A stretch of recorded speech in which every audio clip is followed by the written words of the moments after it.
जिंदाबाद सभा हेलो मंचे उपस्थित समस्त दर्शकवृंद এবং আমার এই মাইকে আওয়াজ যতদূর যাচ্ছে সবাইকেই একটাই কথাই প্রথমে বলবো, সংবিধান সংবিধান সংবিধান। আজকে ভারতবর্ষে কি দেখা গেছে? ধর্মের নামে রাজনীতি। এবং একটা ভালো কথা বলে দিচ্ছি, সেটা শুনতে খুব খারাপ লাগে। রামের নামে অন্য ধর্মের মানুষদেরকে রাম পেটাও, এই হয়ে গেছে বর্তমান ভারত সরকারের এই মানসিকতা। রামের নামে রাম পেটাও অন্য ধর্মের মানুষদেরকে। তাই আর গত 10 বছরে কি হয়েছে ভারতবর্ষে? শুধুমাত্র বেকারত্ব দিনের পর দিন ভারতবর্ষে নেমেছে, গ্রাফ নেমেছে। বেকারত্ব শীর্ষস্থান অধিকার করছে এবং যারা খুচরো ব্যবসায়ী, প্রথম ব্যবসায়ী, তাদেরকে স্টার্ট আপ ফান্ড দেওয়ার নামে মিথ্যা প্রতিশ্রুতি দিয়ে তাদেরকে সর্বশান্ত করে দেওয়া। এই হচ্ছে ভারতবর্ষ, যারা সরকারে বসে আছে, কেন্দ্র সরকারে। আর রয়েছে কারা?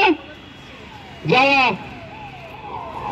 প্যালেস্টাইনকে, যারা সমগ্র মুসলমান সম্প্রদায় মানুষকে বাস্তুচ্যুত করে, যারা প্যালেস্টাইনের সমস্ত ভূমি দখল করে বসে থাকছে, সেই ইসরায়েলকে সমর্থন করা, সেই ভারতবর্ষের সরকার বসে আছে কেন্দ্র।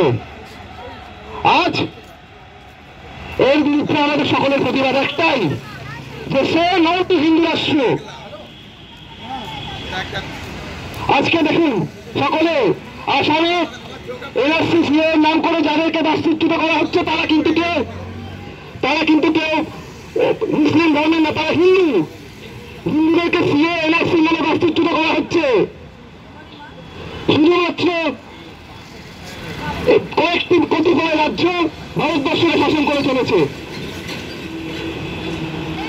আজ হিন্দু ধর্মের নামে, শুধুমাত্র রামের নামে হিন্দু রাজনীতি। তাই একটাই শেষ কথা আমি বলে দিচ্ছি, ভারতবর্ষের যদি কোন রকম ভাবে হিন্দু রাষ্ট্র করার চেষ্টা করে, সমাজতান্ত্রিক বঙ্গীয় পরিষদের সর্বসময় রাস্তায় আছে, পথে আছে এবং পথে থাকবে, আগামী দিনেও থাকবে। এবং আপামর জনসাধারণের পাশে সমাজতান্ত্রিক বঙ্গীয় পরিষদটা রয়েছে। এই বাংলার বুকে ধর্ম নিয়ে রাজনীতি আমরা কোনো মতে করতে দেব না।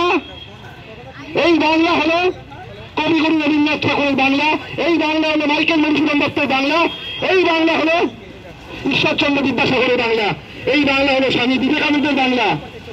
এই বাংলায় বলা হচ্ছে নানা ভাষা, নানা মত, নানা পরিধান, বিবিধের মাঝে দেখো মিলন মহান। এই বাংলাতেই বলা হচ্ছে মোরা একই দুইতে দুটি কুসুম, হিন্দু মুসলমান।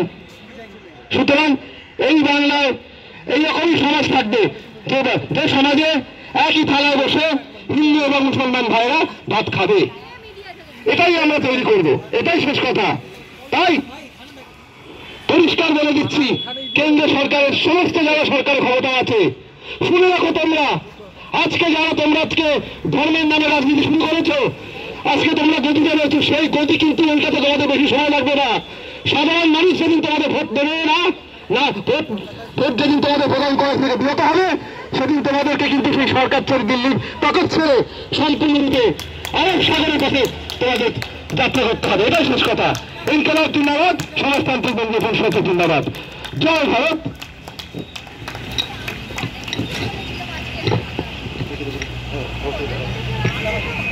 আমরা কিন্তু কোন রাজনৈতিক